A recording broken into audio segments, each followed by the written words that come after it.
This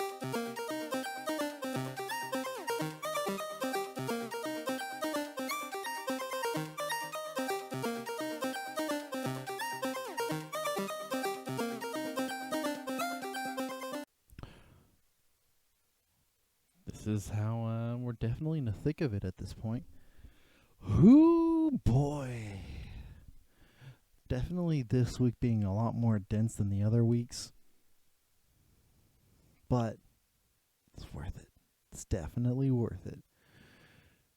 Hi, this is Vision Denial. I am Sam, and this is Road to MSI Season 2022, where I spend the time to go through all of the playoff games, yes, including that one, for the 11 teams so far that will be participating in MSI. So if you're new to the format, I'm also new to this format. I change it up every single time. I'm going to be going through each particular playoff that I've seen during this week. So far, we've got 19 that I went through this week for the dates of March 26th through March 30th. 5 days that I went through. I will not have been able to see the 31st or the first matches yet. There are, if I remember correctly, 9 playoffs from those days. But we'll be looking through those 19 that I've seen so far. A couple of things to mention real quick. We finally have dates for when MSI is going to happen. Mind the tired demeanor that I seem to have currently. The excitement is there. I am very excited for this. May 10th through the 29th, we have MSI in Busan. The theme is Take Notes. Now, I take notes. Oh boy, do I ever take notes. I don't know if I'm going to be even worth doing this, but at the time of the recording, after all of these playoff games that I've watched, which is 25 playoff series, if I'm counting correct, 2, 3, 4, 5, 6, 7. Yes, 26 playoff series. After 26 playoff series, I've written 107 pages and 64,000 words worth of notes for these. So I'm more than ready for the themes of Take Note.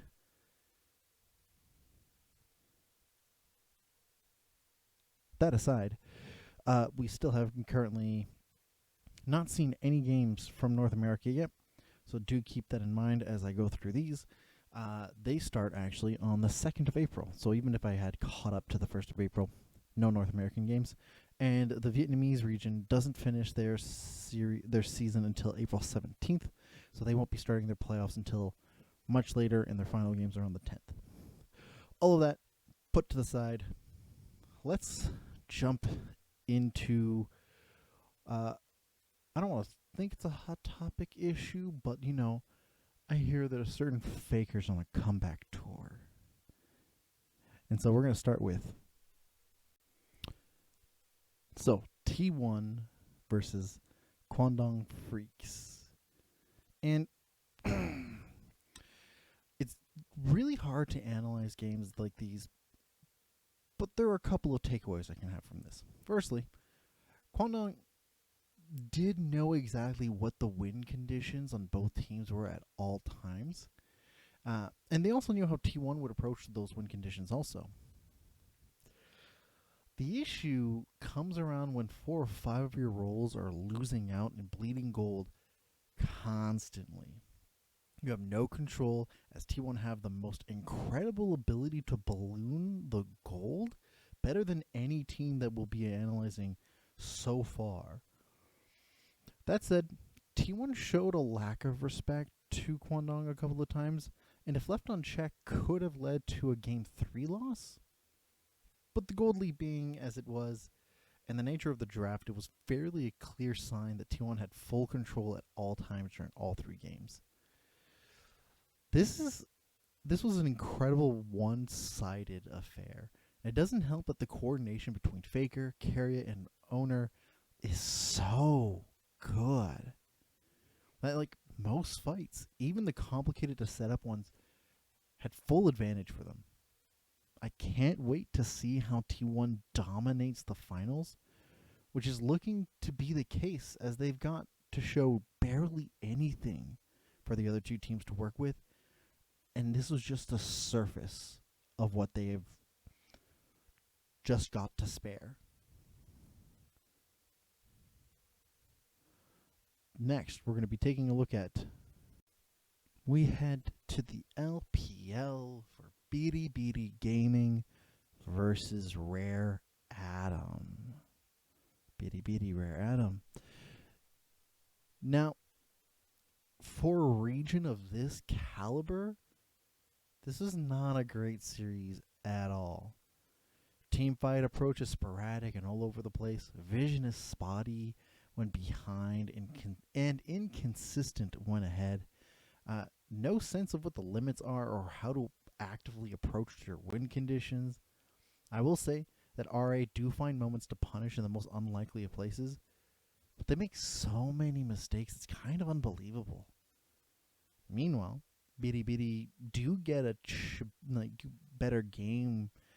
Sorry, they do get better game after game, but the overcommitment, the inconsistent vision, some bizarre priorities overall, it's just kind of sloppy, especially like team fighting, and it makes it very hard for them to find any way to balloon their gold lead or guarantee any of the win conditions they've drafted. And because their next opponent is Top Esports, I'm frankly a little concerned about how they'll even fare against the 5th seed of the LPL. Now, credit where credit is due, Crisp and Breathe leverage their roles in team fights excellently. But because the coordination isn't always consistent and the roles aren't the major focus of the win conditions they draft, it's hard for me to see them move on to the next round.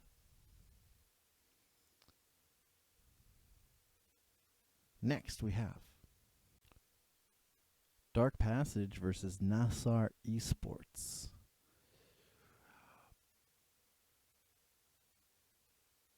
Now, I didn't think it could get worse, but it for sure did, as I thought Dark Passage would come out with the win after the first 2 games, especially after the individual performances out of Skorth and PBD. But neither team seemed to understand how to approach their win conditions, or the neutrals, or the team fights, or much of any of the fundamentals, really. And that if somehow Dark Passage manages to get through to MSI, I don't think they'll fare well at all.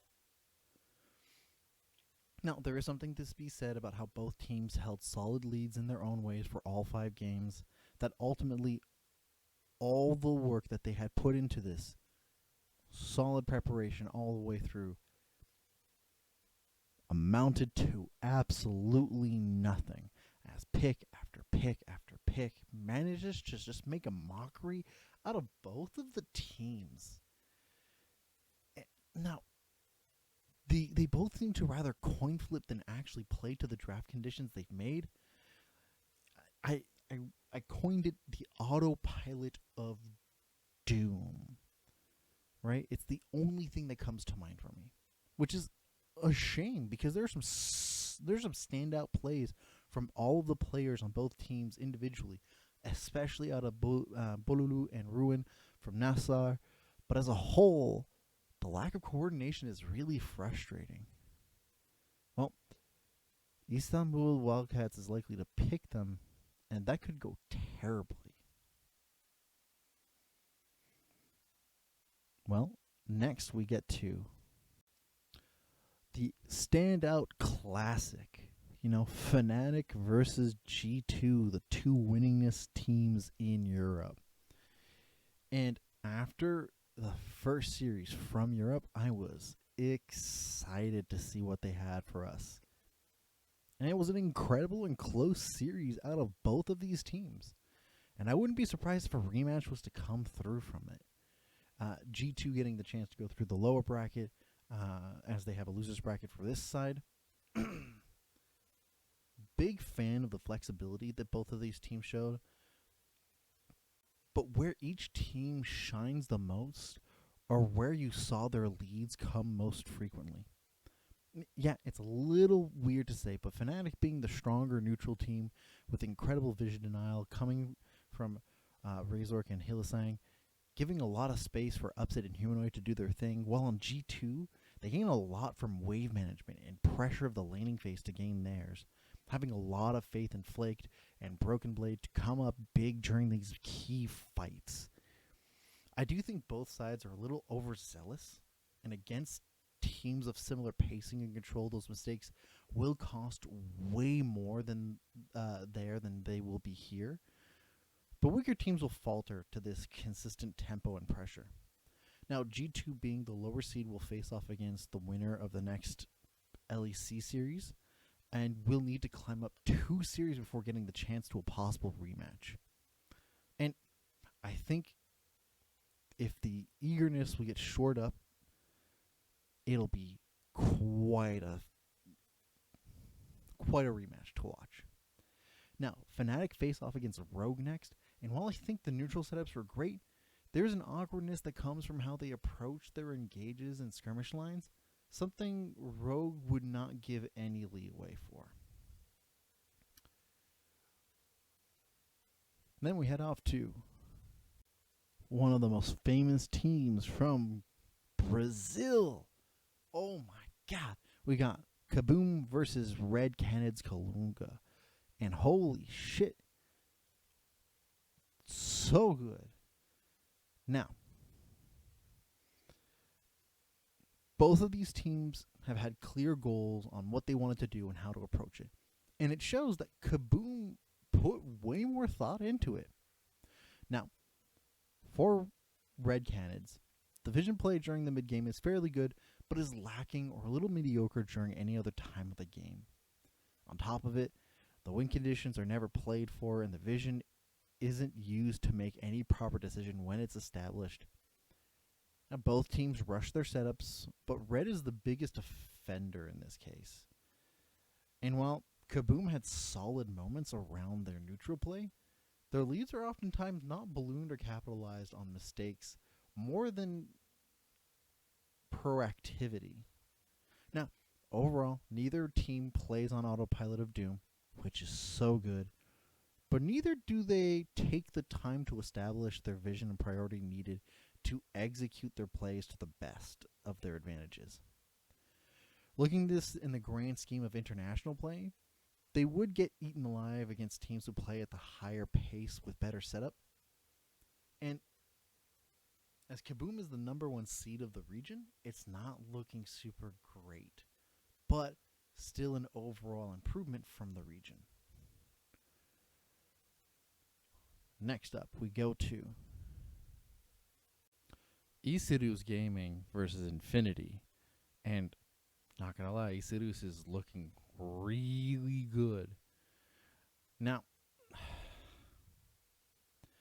Infinity frustrates me. I don't even think they should have made the playoffs at all if this is what they played as, and I refuse to think that this was them during their regular split. Isurus Gaming, however, leveled up from their previous series and played better than expected. There was some solid wave management, good approach to neutrals, and how to set them up on top of it. I think they're still rough on their approach to ballooning leads, but my goodness, did they play to their win conditions super well. I think there are individual misplays that really stopped this team from being great, some small decisions that slow down their pace or rush the process. But if this team really improves for their series against Rainbow 7, my god, it should be good. Now, it'll be a real test, and I definitely could see them make the finals and even win to make it to MSI, where I don't think I would necessarily see them excel, but probably bring a run for the money for a lot of the emerging regions. Although the competition they have here is not making a great case for them. Next up, we've got We go back to Korea for Gen G versus Damwon Gaming Kia. Holy crap, this series. If Game 5 is anything to say about the average of all of this series, where Damwon and Kia are monstrously good early game, they are so incredibly weak in the late game. And the converse is true for Gen G. I'm so baffled by the ebb and flow of this whole series and where it all leads to. The first game showed all of their strengths. The third game showed all of the weaknesses. And the last game was a hyperinflation of games 1 and 2. Like, Damwon Kia needs to reevaluate their approach to the game. And if there's ever going to if they're ever going to come back stronger in the summer, they can't get away with never addressing the root win conditions of their opponents and hyper-focus on what makes them win the early game. And then just think that that will be enough.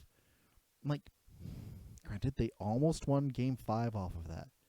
But as the guy... And Game 5, holy shit. Do watch Game 5 of this game, of this series. But as that game went on, Gen G managed to scale where it was important, fended off any attempts at closing out the game, and boom, Gen G head to the finals. Now, I don't think Gen G will beat T1. In fact, I do think it'll be another 3-0. The approach they have to the early game will give way too many advantages to T1, who will take it, balloon it crazy, and actually close out games. Because the efficiency that they have in the early game and how to approach that, unprecedented. But if somehow Gen G can clean up their early game, all of the inconsistencies that come with it, then maybe they might be able to pull off something huge. Or we'll most likely see them attempt for a top 4 slot for this summer for Worlds. But I'm pretty set in thinking T1 is going to go through. Next, we have Edward Gaming versus FunPlus Pheonix.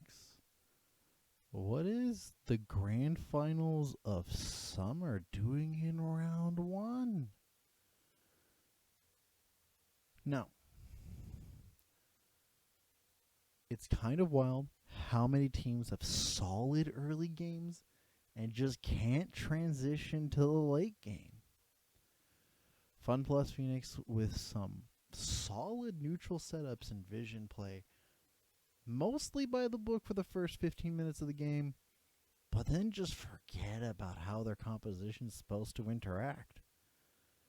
Edward Gaming, on the other hand, have a solid grasp on their win conditions, but are inconsistent with their approach to vision, neutrals, or how to balloon a lead.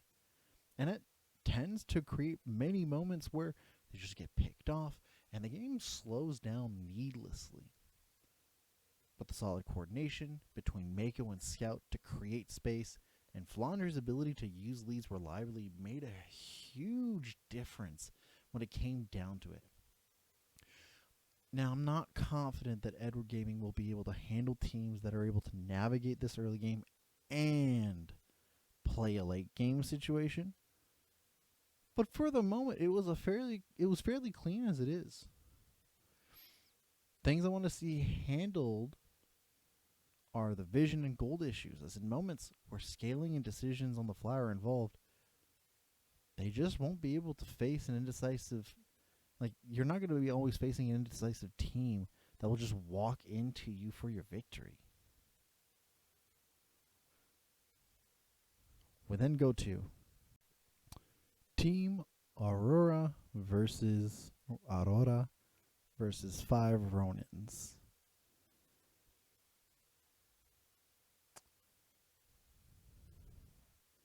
The TCL has yet to show me something worthwhile. At least not with either of these teams, not these ones. Now, there's something to like about how some of the individuals perform. But as units, neither inspired any confidence in their approach to wave management, neutral setup, vision control, overall play in the late game. Granted, Aurora was the better of the two teams, but only slightly, as their approach to the game very much centered around neutral objectives and not how to use said neutral objectives to win the game.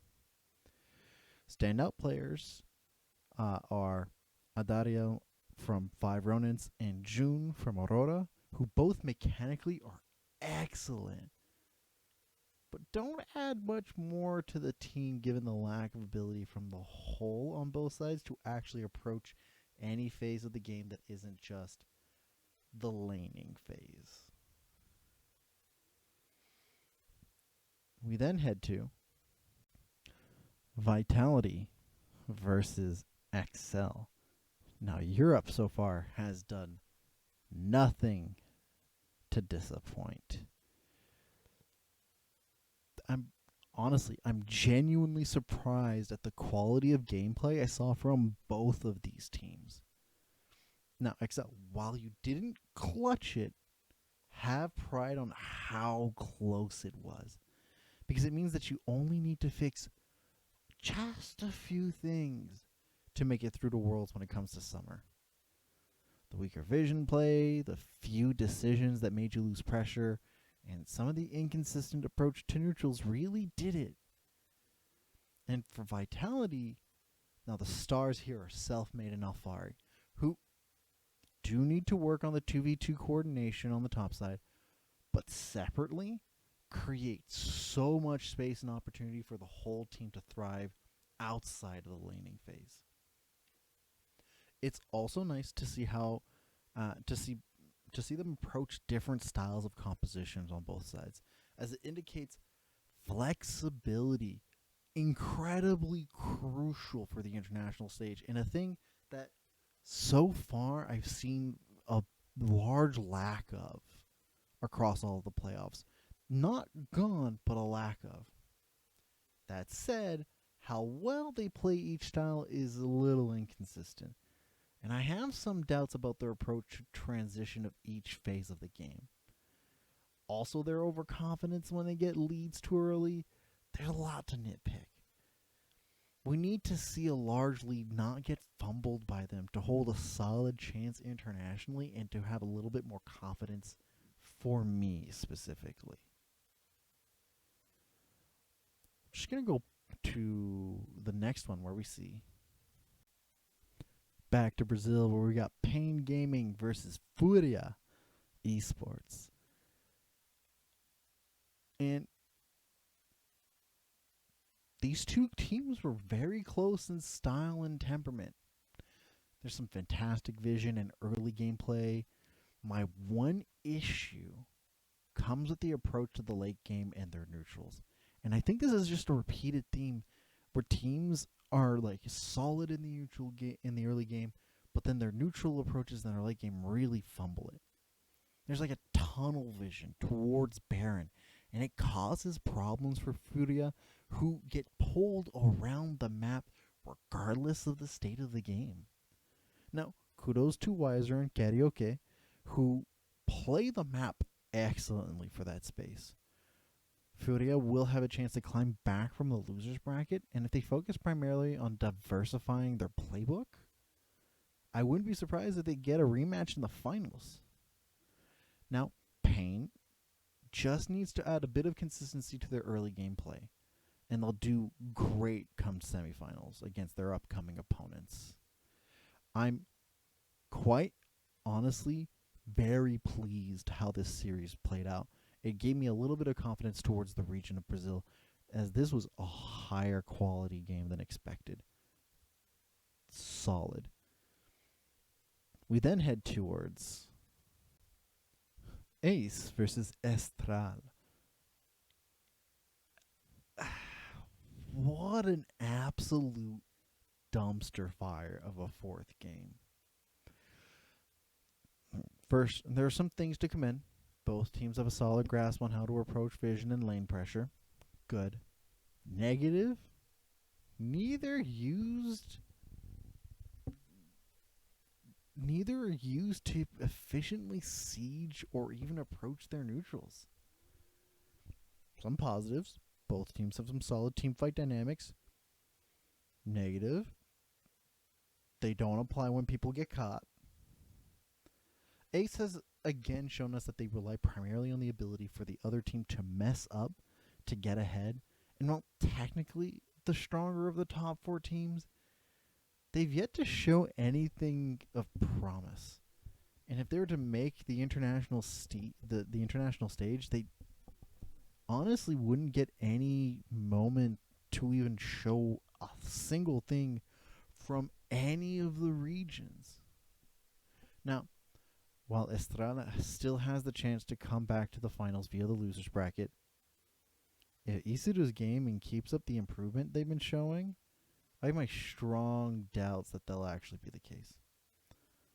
Overall, after watching the series, Isurus Gaming is the only team that has stirred any excitement for me out of the LLA. And I hope to see some improvements. Otherwise, the representative is likely to be the weakest team at MSI.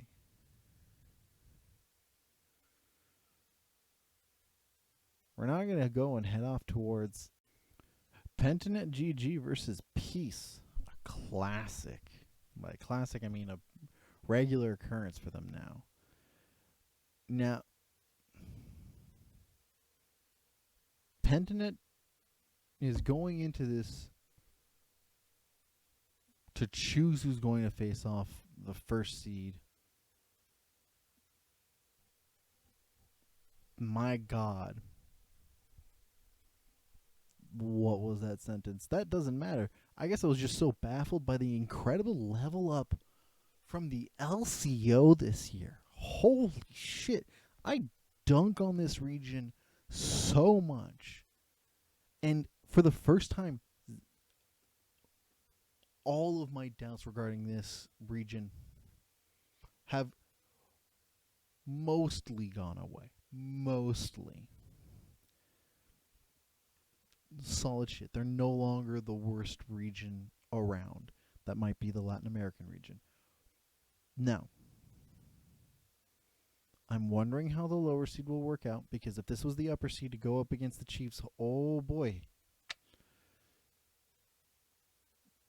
But Peace, you need to figure out how to approach your game around Tien and Api, as you're drafting them proactive picks that have zero presence.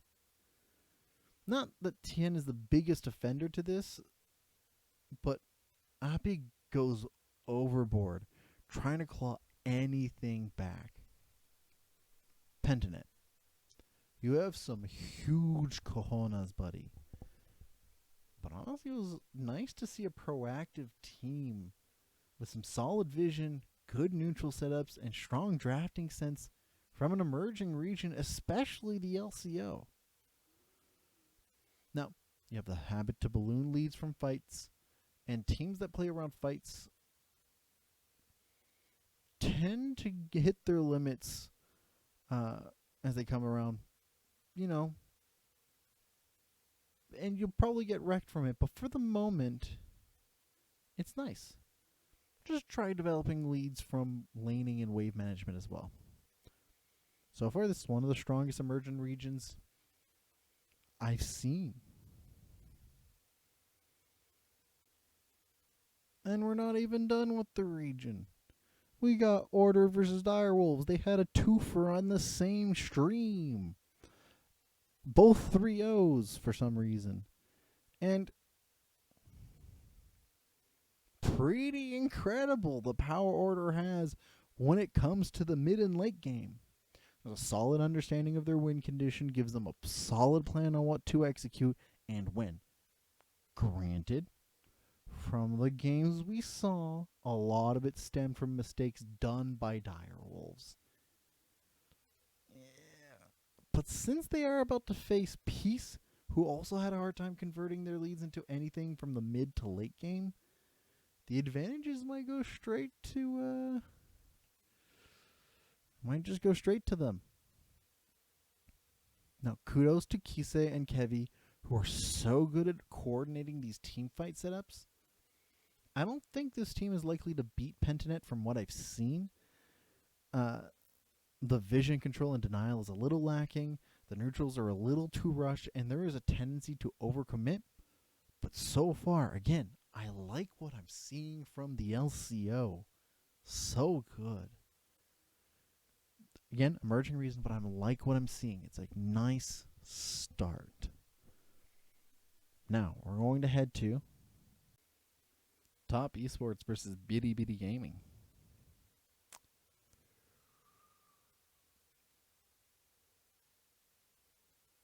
Game 1 really had me thinking that the so-called super team of Bilibili Gaming was going to make a miracle run. But then it just meant Top Esports wanted to get a warm-up game. Honestly, I'm impressed by the pressure Breathe, Doggo, and Fofo applied onto the map when the leads were given to them.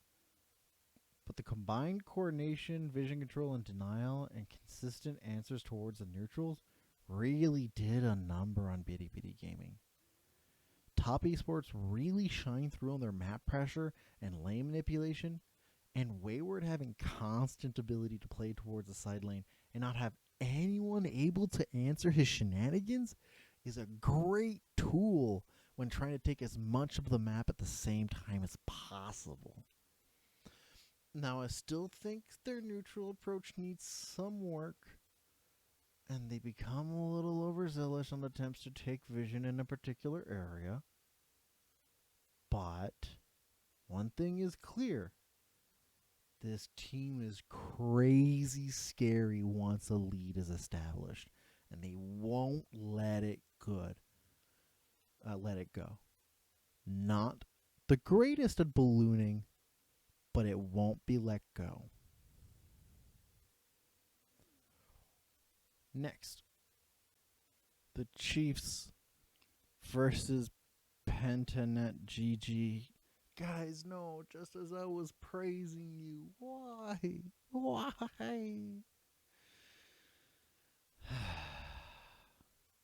Were the Chiefs trolling or something? I look at the first two series from the LCO and go, wow, what an improvement. And then this series. I watched game 3 and 4 of this series, and the only thing I can think is, oh, what jokesters? Like, are you fucking around? Like, sure, watch this series. I don't say it's an instant skip, but like the Chiefs on the regular disregard the end of the game when it is needed and gives way too much of an opportunity for Pentanet to come back so often. I can't, like, even the casters were in such disbelief. 700 HP on the Nexus. Like, Pentanet, on the other hand, again, rush neutrals like no tomorrow and aim to move the game forward just off of neutral. And that's like the only way they developed any leads. Both of these teams had showed some solid early game and some very good mid game approaches. But once the game hits 23 minutes, all bets are off. And it's like the whole game becomes ARAM all of a sudden. Oh, God. So, we'll come back to the LPL to China for Weibo Gaming versus Edward Gaming. Now, for some of you who may not know or don't pay enough attention to them, to like this region, Weibo Gaming used to be known as Suning Esports, and Suning is one of my favorite of the region. This team is exciting so often. They're so fun. So, comes to the series and we get the fights are incredible. Like, hands down, this series is worth watching just for the fights alone. But like the last series, This one seems to have a harder time with finishing games also. The major difference is that these two teams are playing on the fringes of vision control, wave manipulation, and flanks, and team fights at any points, and not just like a neutral rush all the time. Now, that isn't to mention that these two teams didn't rush through some things. Occasionally that would be the case, but it wasn't the regular, and I was really happy to watch the series right after the last one. Good palate cleanser. Now, strong points for Edward Gaming. Scout is an absolute monster, and this team's early game is terrifying. If you fix up your transitions from mid to late game, and come summer, Edward Gaming will be the talk of the town. Weibo, however, needs to work on their early game approach a little bit. It's a little inconsistent and often makes their mid game much harder to approach. And they play a fairly intense mid game when they do. But the late game approach to flanks, neutrals, and wave manipulation, excellent. Perfect. Not perfect, but like excellent. Big shout out to the flanks from the Shy and Angel, who are monsters at finding angles from darkness to create advantages from any fight, even when behind in gold and resources. Honestly, highly recommended series. Worth the watch. We then go to Top Esports versus LNG Esports. And I'm not gonna lie, super impressed by Top Esports and largely disappointed by LNG. LNG looked like a team that played reactively from minute one and had such poor vision play that it became impossible to answer anything as a reactive team. Now, that is to say, both teams have some pretty solid early games, but this seems to be the par for the course. Most of the teams worth their snuff have very solid early games.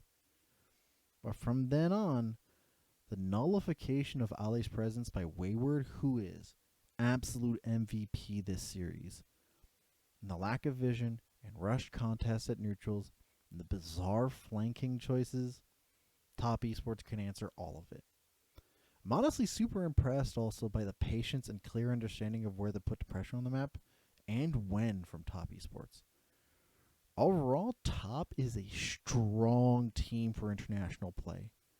There's some inconsistencies with the way they approach everything and how target selection choices are sometimes fairly questionable, or that Wayward, even if it's MVP, still moves way too far forward. But going into the double elimination bracket, this could be a strong contender if things are cleaned up more than they had already done so from the series before this. If they do make it, this could be a solid second place team.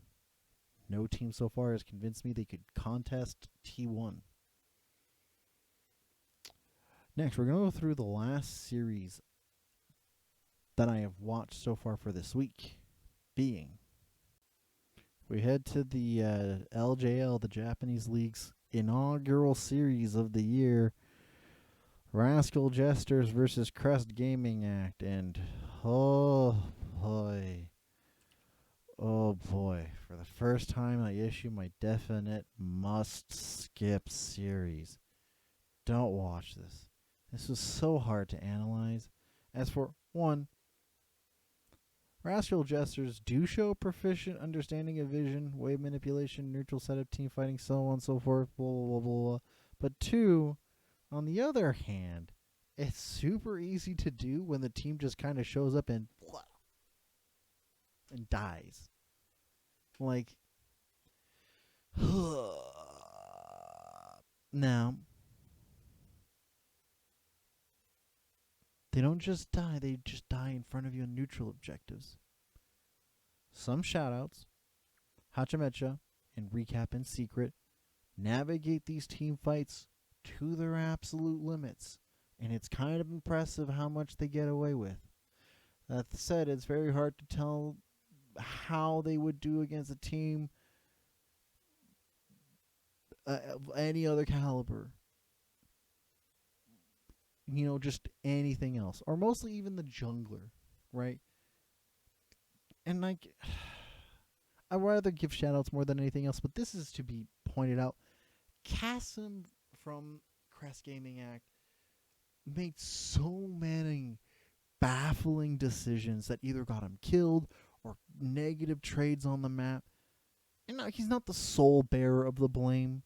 The disjointed nature of these fights and confusions all over with their movement tells me they made playoff with like 0 plans and only comfort picks, and it kind of brought them nowhere. The only thing that really like impressed me is that they were aware of how to like transit or like how to adapt in draft, which was like a uniqueness amongst these series so far.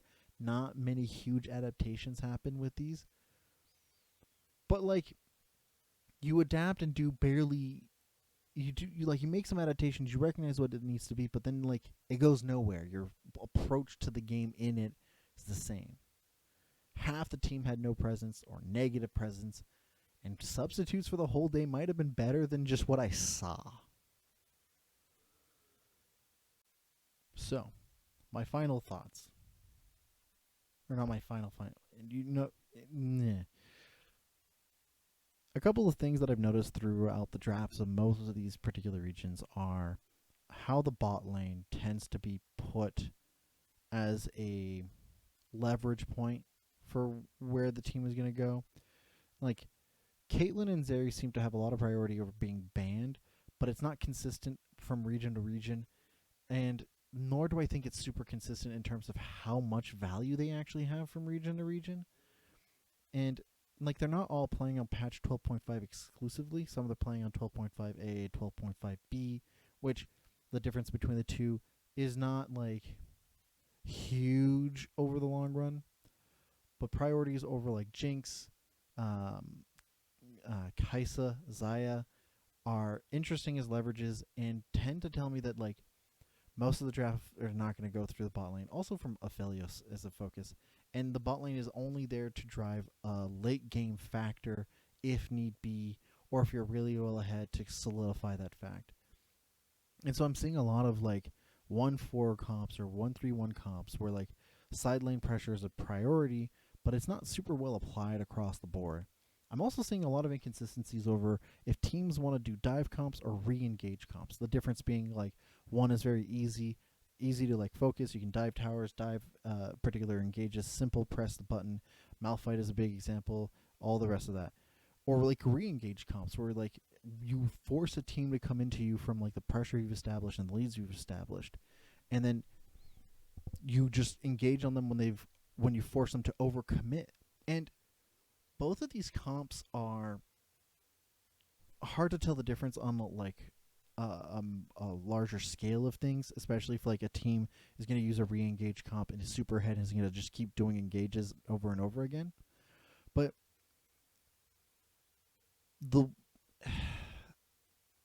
it just baffles me to see that a lot of these particular teams are just picking way more complicated than needed, and I think it's probably a response from the limiting pools that are like working for the early game. And this is why like a lot of the things that I keep repeating are like both of these teams are very solid in the early game, they're very solid in the vision approach, and it's mostly coming to a fact that it's very hard to mess up an early game when most of your drafts have strong early games, or at least transition well from early game to late game with a lead. And if all of the teams need leads early to get late game priority, that tends to be the focus. And then if they don't get that, then it's very hard to like navigate through whatever's needed. That said, is it much easier to tell which team has a better scaling comp versus the other? Sometimes, not always. Some of the casters have mentioned this on a lot of these broadcasts that like the scaling debate is questionable at best at times. But if I was to say anything, the team who seems to have the better Aphelios player wins more often. Or at least that's what it looks like. And perchance, probably focus on a lot more utility all around the map than anything else instead of trying to force things. It's really fun to see sometimes Tryndamere go off, but like being nerfed in international play, it's not going to apply as much. I think it would be better to just kind of like put more focus onto Rise. Put more focus on like your Renatas or Rakans. Why does like Nautilus keep getting put through so much? There's like a significant lack of ban towards the bottom side of the map. Huge amount of focus on the top side. And I get it.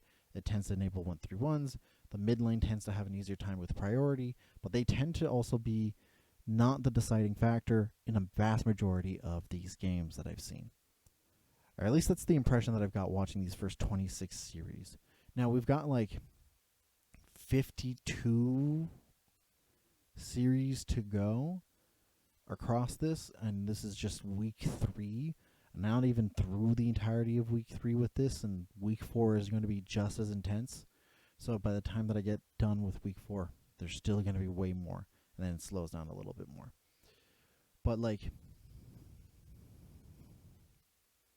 I think some of the draft priority is a little bit all over the place, inconsistent, and I don't think any particular region or team has an actual understanding of where to go with it, given how many options are very good for early game and also scale in the late game. Those are my thoughts so far. That, and also, no, I don't think any team is going to beat T1. If somehow T1, like on the 2nd of April, tomorrow, which is the finals of the LCK, and I'm not going to be able to see it live, not going to happen. I'm watching these still in order. But if T1 doesn't make it through somehow, I'm going to be shocked. And second, when they do, because I'm so confident in that, when they make it through, no team is going to be able to contest them. I might change my mind when I see V5 play, but like, no. It's not likely. All of you, let me know what you think in the comments down below. For those who watch on the regular, thank you very much. It's super appreciated. For those who are new, take the time to like and subscribe if you haven't joined us. With that, time to get back to the grind. And I'll see you all next week. This is Vision Denial. Have a good one.